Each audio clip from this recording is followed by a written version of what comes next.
Hey, this is Ash from All Things Dentistry, the place where we're passionate about sharing those unwritten hints and tips of dentistry.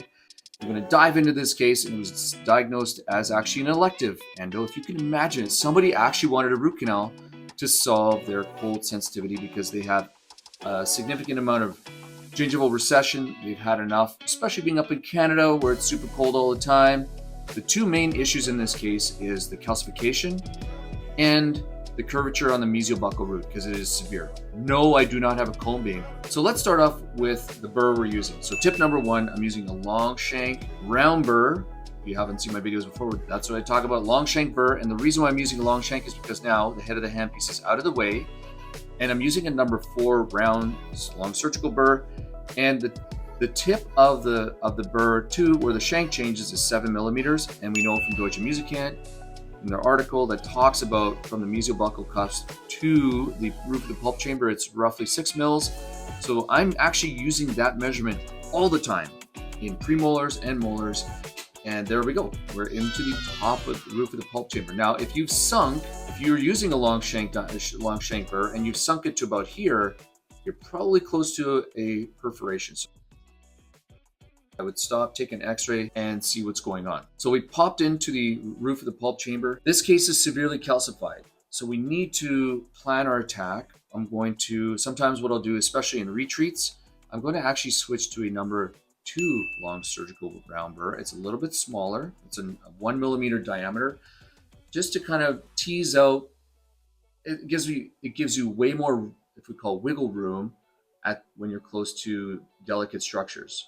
So that's one thing you can try. Another thing you can try, and it's really useful for open pulp chambers. It was not useful for here. I figured I'd give it a shot, but it did not work because this is the endo zebra. So it's got a non-cutting tip. I figured I'd give it a shot because sometimes there's a groove. Sometimes there's a groove between the palatal cusp and somewhere around the mesiobuccal. There's a groove of pulp tissue you can kind of make your way through. This situation, it did not work.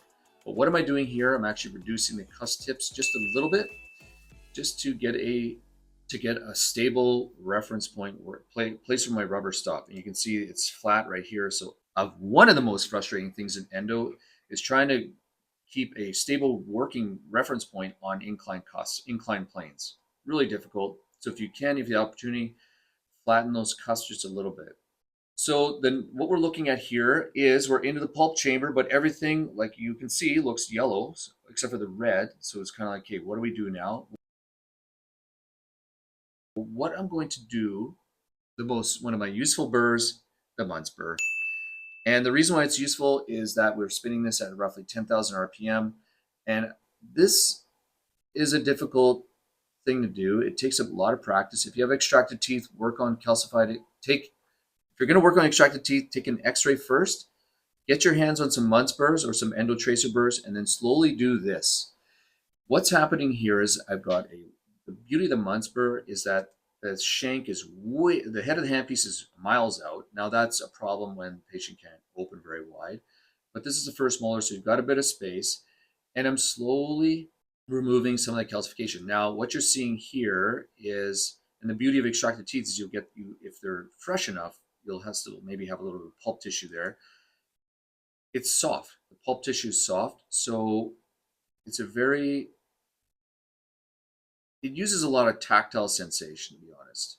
And I'm using so the two things I'm using is tactile sensation a little bit, but also white lines.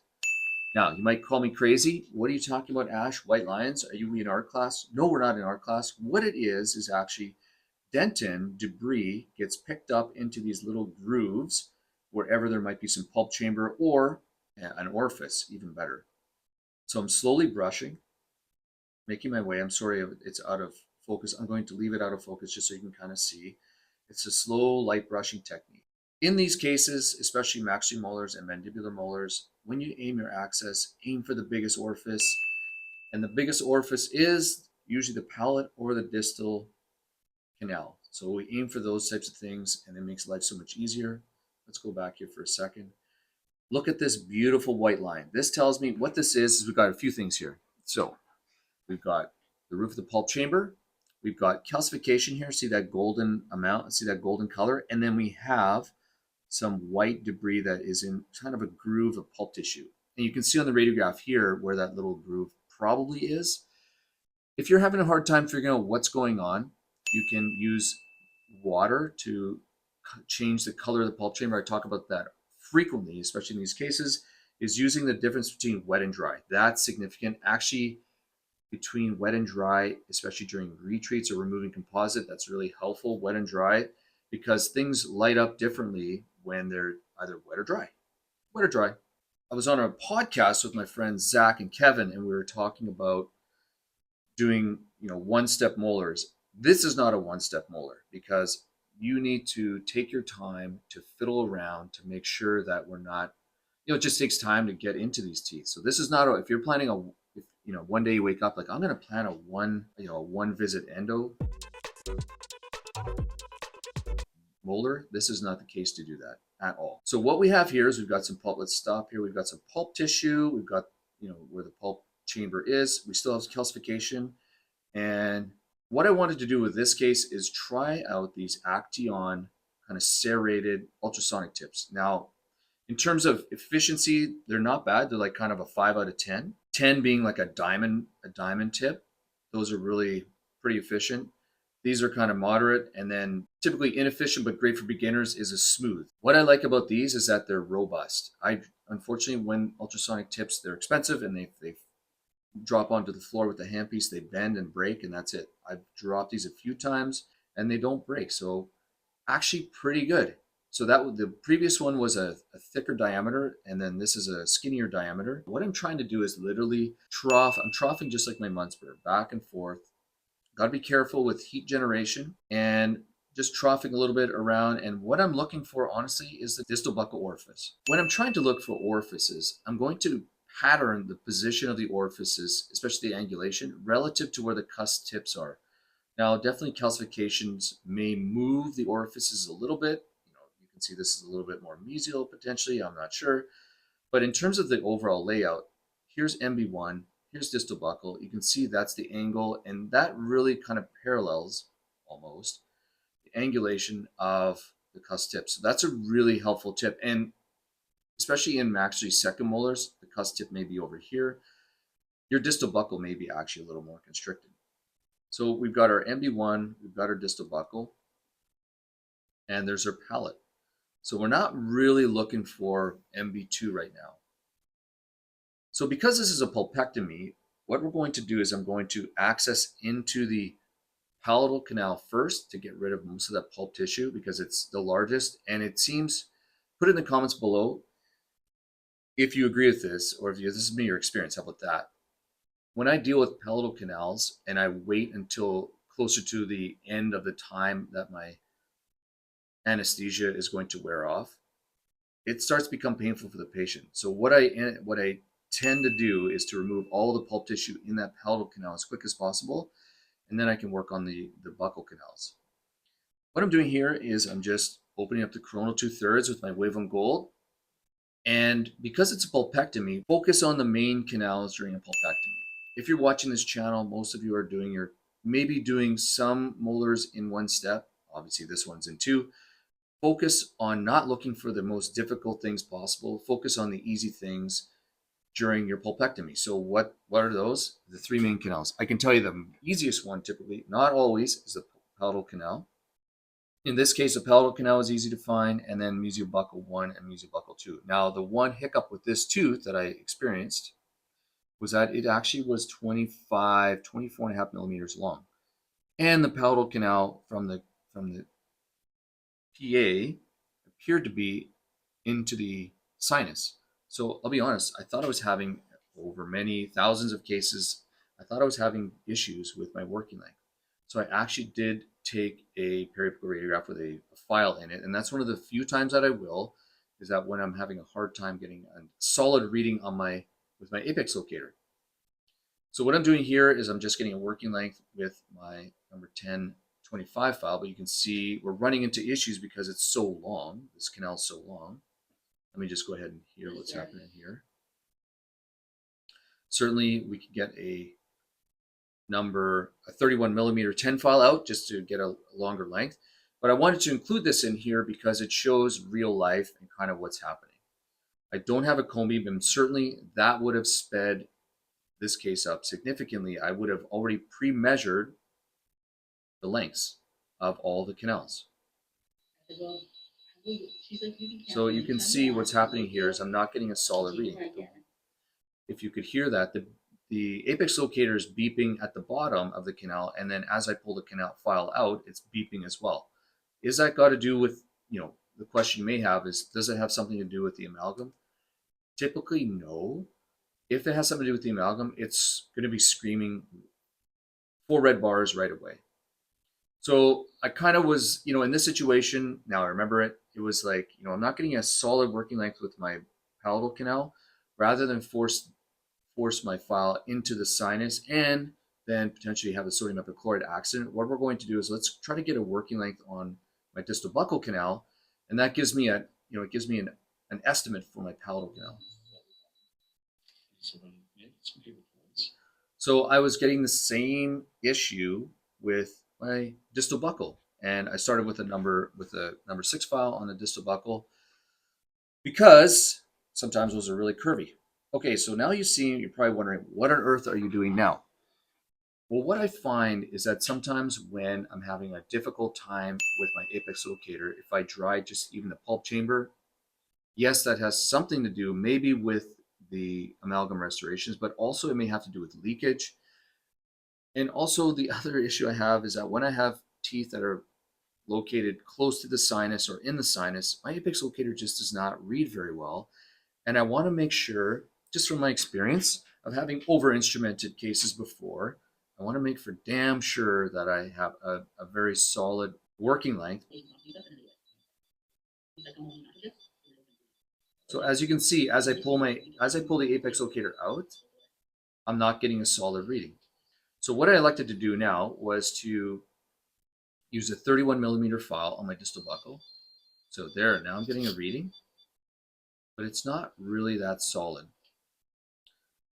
So what I elected to do was, let's go ahead and take a working length radiograph shot, and you can see that here. So now I have my working length for the distal buccal and the palate only. I know that there's a severe to moderate to severe curve on the mesiobuccal, so I'm going to save that for the end. What I'm doing here is every time I pull my file out, what I'm looking for are 3 things. Is the tip broken? Where along the file flutes is it actually cutting? And is there debris on my apical third? Now, palatal canals and distal canals on lower molars at a 25, I would ask that maybe you up the size because it might be a little bit small. Now you can see here, we're getting a little more debris. The tip is not broken. That's back down in the palatal canal. Now what had happened was I wasn't able to get down very far with the primary. And because I know it's pretty skinny, what I'm going to do is I'm going to take this beautiful skinny file from Endosequence. So I'm using actually this 1503 to sneak around the curve. There is a little bit of a curve on, and it's a small caliber portal exit on that distal buccal. So I'm just going to use this file. It's a reciprocating file, and I'm sinking that all the way down to my working length. Actually, I'm going a little bit beyond my working length, like right at the constriction.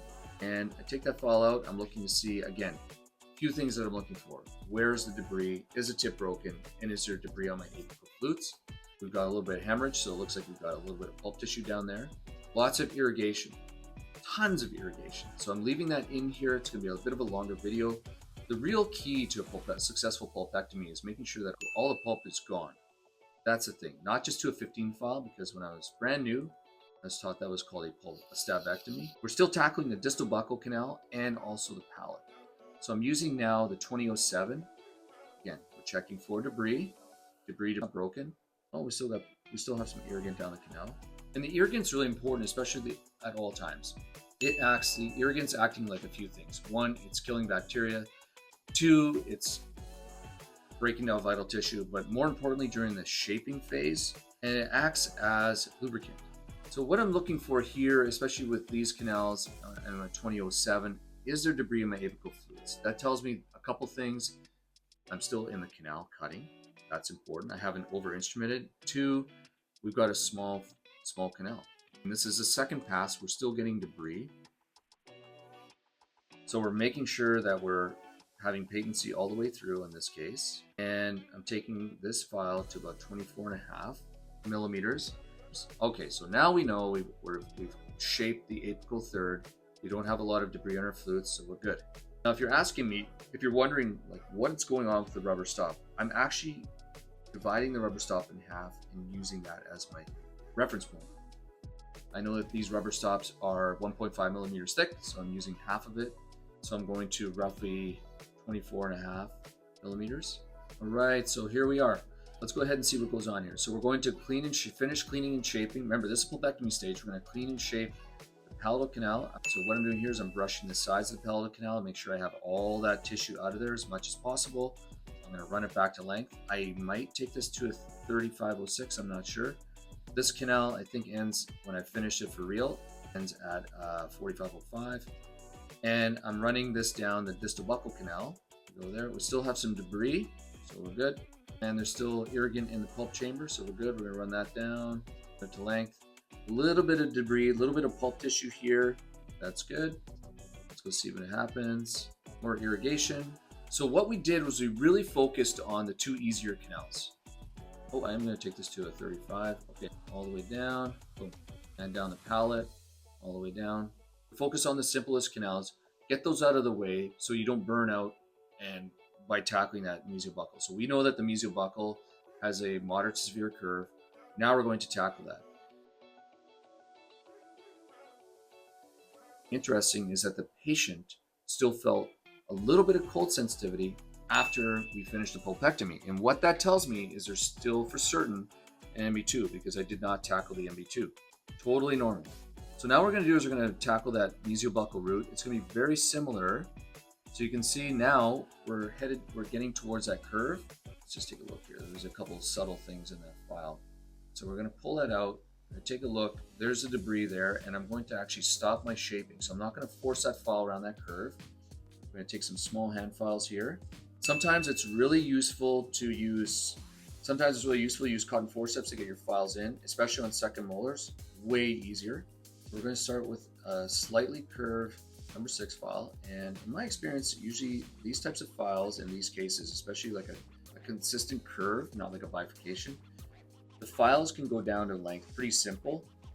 It's just dealing with the curve. Okay, so checking a working length. So because it is a curve, I forgot that I did this, I elected to use my M4 handpiece. This is the version by NSK. It's really hard to get. The pictures make it look so easy. Like I'll put this handpiece on the hand file, but I can tell you in certain patients' mouths, it is really tough to do that. It's almost damn near impossible. So sometimes what I have to do all this is doing is kind of a watch running motion, is I'll place the file with a curve on it and then just use it like this. This is a number 8 file. It's literally just shaking it. I'm creating a course for ledges. We made it all the way in this video.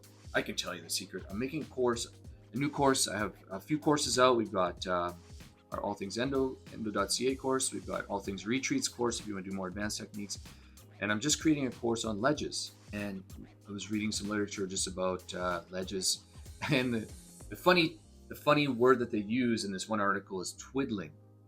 So I don't know what twiddling means. I'm not sure if that means. Put in the comments below if you know what twiddling is. I have absolutely no idea. So what we're doing here, because it's like a reciprocating motion, I'm going to hope that this file can slowly make its way down to the apical portion. Now, I'm not putting pressure. I'm just doing like a nice, gentle.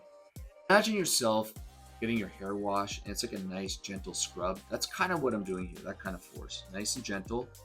Take it out, see what's going on. Now, one of the things I think we're taught, you'll read it, that not all your files have to go to working length, but for some reason, as new dentists, we need to make sure all of our files go all the way to length all the time. Not true. So you just saw me not even go to the working length with my number 10 file. I just like, okay, we're gonna go back through the 6-8-10 technique. So here's a 6-8-10. Now we're just going back to an 8. And I'm running this handpiece, if you're wondering, I'm running it at like 8,000 RPM. I don't think it makes a big difference between 8 and 10,000 RPM. And then we're just going with our 10. You can see that curve on the file. We go there. So as you can see, I'm leaving this in here because this is one way. This is one of many ways to tackle this curve. Okay, so now we got our working length. The MB2. So stick around or come and watch the next video. I'm not sure where we're at. Watch what MB2, how we tackle MB2. A little bit different. Let's go ahead and turn the volume up here because we're using our apex locator. All right, so that's the sound we're looking for. So I'm actually curious to see what I'm going to do next. All right, this is one of my favorite files now. It's the Wave and Gold Yellow. Now you got to be very careful on how many times you're using this file. Now remember, we're going around a curve, so I'm tracking. So there are a whole bunch of things that are going on right now. One, I really need to pause this. One, I'm making sure the flutes are clear of debris. That is critical. And how am I doing that? I'm bringing the file out and letting it shake itself debris free in the irrigant. Now I felt like I was getting a little bit worried. So I was like, you know what? This is a smaller, so the yellow is a 2007. This file is a 1503. You may ask, do you like, why didn't you use the Wave and Go glider? I actually don't really like it. I've broken a few of them and I find it's way too flexible. And this one's super flexible. You can see how flexible it is, but it's flexible, but I can also, I don't know, it has a smoother feeling. Maybe not, I don't know. What I like about what you can do with anything in dentistry is you can combine things. And that's what we're doing here. We've got Rassler products and we've got Dentsply in videos you would never see on their own websites because I'm not sponsored by any of them. It allows me to, what I love about it is I can combine things, and that's what everybody does. When you watch, I'll just throw this little, I'll throw this in here, is that when you're watching specific sponsored people and their videos or their lectures and they're sponsored, you're only seeing half of the story. You're not seeing, they probably are combining different files from different companies because it's way easier to do some jobs. Like Wave and Gold, I don't use, actually I use it all the time, but there's certain files like this one that I'm like, you know what, I need to get around this curve. I don't want to ledge it. I don't want to block it. I don't want to, all those problems. And this file works out really well. Now, when I'm tackling MB2, I actually don't use it, which is very interesting. So what I'm doing here right now is that there was a weird bend and I'm looking at the flutes just to make sure that they're all solid so I don't break it. Nice light apical pressure, just nice and light. Bring it out, take a look. I'm looking where it's cutting. We've got some debris right here. So we're going to keep going. There's no debris in the apical flute, so that's fine. One of the other ways you could have tackled this is to take a 15 file or even a 12 hand file. Let me know in the comments below if you've used a 12. Number 12 K file, yes. And there's reasons why. Actually, put in the comments below if you've used a 12 and the reason why you use it as compared to jumping right to a 15. I don't know why it's just become standard to use a 15, but I'm not going to answer that question. So we're going to just check if we still have a working, well, check if we got patency. And what I found on using plastic extract or plastic teeth is that running your file back up and down, actually called recapitulation, actually places some of the debris, the dented debris, back into solution. So it's actually a really useful technique. It's not only just for checking, don't think of, maybe instead of just thinking about checking patency with these files, it's also, if you pump it up and down, watch this. So you can't see it very much, but I'm actually pumping that file up and down to actually, and that's from plastic teeth, is to get the debris back into solution so I can rinse it out so I don't block this canal. And I never really used to do that. I checked for patency, but until I worked with those plastic teeth, I really didn't. I was like, because what I was doing was, I'll be honest. So, okay, so you don't need me to tell you what I'm doing here. I'm just running that 1503 back to length. So what I was doing is I was creating a section for our advanced course at allthingsendo.ca, and I wanted to do something about irrigant activation. And it's so all over the place. It's like lasers, gentle wave, manual dynamic activation with your got a purchase points, ultrasonics, everything. So I really wanted to make a solid kind of like, hey, this is what you should be doing for activation. Well, to be honest, I don't actually have some answer because, for example, ultrasonics, they have some ultrasonic files, but when I was testing ultrasonic things in these plastic teeth, they weren't really activating the apical part. Yeah, they were activating way at the surface here. Wow, and that's why I stopped using a sonic activator, the VD double Eddy, because I was convinced that it was doing such an amazing job. But then when I saw the tip on plastic teeth, it wasn't doing a damn thing. I'm like, oh my gosh. But the one thing that did work out of all the things I tested, I don't have a laser. If you are a sponsor and you have a laser and you want to send me one, I'd love to use it because I don't have one. I think it'd be awesome. I don't know if it matters, to be honest. Certainly, lots of irrigation matters. So you can see what I'm doing here is kind of a two-pronged approach. I'm taking my small hand files all the way to length, making sure I have patency, making sure now we've talked about getting that debris into solution. But then I'm also doing a crown down technique with my rotary files. And yes, this is wave on gold. So we're doing a crown down technique. And what I'm doing is I'm trying to get this file all the way to length. And I probably changed this file out by now because I don't want to break it. So I'm checking for debris, making sure that the flutes are clean. That is critical in all of your, if there's one message you can take away from this whole video, is make sure your flutes are clean before that, one pass, check your flutes, make sure they're clean. I'm going down, I'm placing pressure for about 2 to 3 seconds, bringing it out, cleaning my flutes. No, I'm not putting them in the sponge because I'm just irrigating, I'm emptying the flutes in the irrigant. You can empty them in the sponge, but make sure that, in my experience and I think my opinion, is why a lot of files are fractured, because there's just not enough irrigant in the system and clean to lubricate those files. So I've got a fresh file here, and what I'm doing is I'm actually going to run this file long because I want to make sure that I'm going to have a beautiful curve on this apical finish of this canal. Now I'll explain more at our advanced course why I'm doing this and kind of the rationale and how it has worked out. But I'm taking this right to one red bar, fresh new file, and you can see how much I irrigate, especially around these. And the thing is, like, I can't even irrigate around that canal, right? Around the bend. The bend is roughly, I'd say, at 20 millimeters, maybe 19 mils. I'm only getting this irrigating needle to like 18 mils. So I really need to rely on my hand files. You can use an endo activator. I'm just using my hand files to pump that irrigant, get it into solution so that I can flush it coronally. Again, if there's one thing you can take away from this, make sure you've got lots of irrigant, it's fresh, it's clean. I'm not even talking for disinfection. I'm literally talking for lubrication. Okay, so like I said, and now we're taking a 15 file and see how it drops. Oh yeah, that tells me I've got a beautiful glide path and shape all the way around that curve. And you'll see the finished radiograph around here. So you can see that, yes, we did finish this case. It did take 2, and you can see why it took 2. We're trying to mitigate, what we're trying to do is mitigate fracture, mitigate blockage, mitigate ledging in these canals. And so I haven't talked about it. I'm creating a course that's going to be only specifically for ledging and how to get around ledges and my experience in preventing them and experience in how to get around them. So we're going to recheck our working length, and we're actually going to clean and shape this to a 2507, which is our primary. So I'm going right to 25 millimeters. So I've taken the rubber stop off. I know that by going to the shank, we'll be able, right here is 25 mils. So that's what we're headed for. I'm going to pull that file I'm not going to pull it out. I'm going to pull it, go down, pull back, look at where it's cutting. Tip is still intact. I mean, it's the same things over and over and over again. It's just a different pattern. And you can do the same type of technique with any type of rotary file possible. Now, because it is a curved canal, and I'm actually going to try my best to leave this in here because it's boring as heck, I'm making sure that I have patency, making sure that there's no blockage, making sure of all these things. And that's why the 10 hand file goes back down. It does take a little bit more labor intensive, but I think it's important to make sure that to prevent getting blocked out, we take our time here.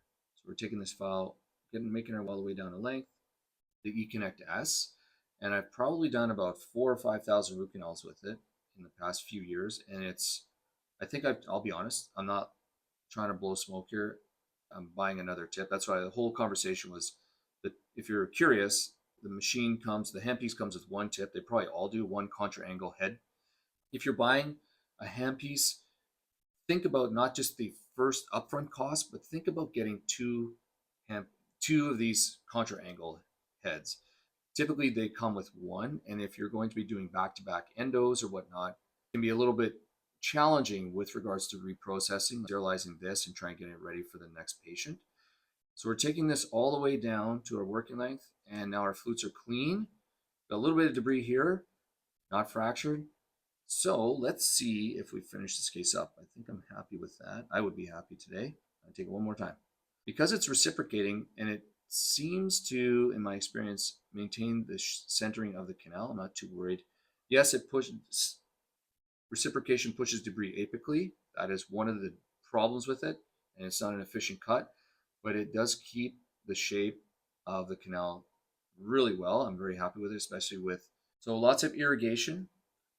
So now, so let me just talk about a couple tips here, just in terms of an efficiency model, is that I'm using irrigant for a few purposes.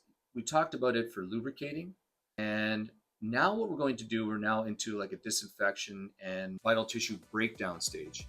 We're not going to get much of that for the mesiobuccal because the pulpectomy is essentially done. It's a really challenging tooth. I want to do it well. But what the other canals have been doing, and the reason why I want to talk about this quickly as you're going to watch me irrigate and then place calcium hydroxide, is that the other ones are actually disinfecting, and there's not a lot of bacteria in here. We've induced some just by the nature of us going into the tooth, but we're breaking down that vital tissue. So I've cleaned and shaped the other two canals to my final shape for today, and then they just sit with sodium hypochlorite. Sodium hypochlorite, yes, does break down, is neutralized by dentin, but for a bit of time, we've actually had sodium hypochlorite sitting in those canals. So it works to our benefit. So let's take a look here. We're at the end of the video. I really appreciate your time. Let's just finish this up. We've got our mesiobuccal 1 canal, we've got our distal buccal, and we have our palate. Tackle our next video, we're looking at MB2, and we're going to finish it. And please come back, because there's a couple tips in looking for MB2 and how to tackle this specific case without a glide path. Yes, you heard it right here. I'm not going to advertise it very much, but because you're back into this, we're going to tackle this together without a glide path. I'll show you how I do it, but we're going to also trough. Last thing is that the patient did come back with cold sensitivity. So what that tells me is that, yes, there is an MB2. I did explain that they might be from the other teeth, and he said, yes, I totally get it, because we did cold test all the other teeth. So I said, it may be from this tooth, it may be from the other teeth. But when we finished the case, and I texted him the next day, he said cold sensitivity was completely gone. So that tells me that it's really, that one indicator you can use for yourself is that if a patient has cold sensitivity, I've had this several times, and maybe you've missed a canal on a lower, it was a middle mesial. We tackled that, got down it during the pulpectomy, I got the 4 canals completed. Patient actually disappeared for like 9 months. Came back and said, I still have cold sensitivity once in a while I was looked for a middle mesial, and sure enough, boom, cold sensitivity the next day is completely gone. Anyways, thank you so much for being here. I'm super grateful for your time. Hopefully you enjoyed it. Had some popcorn. We'll talk to you soon.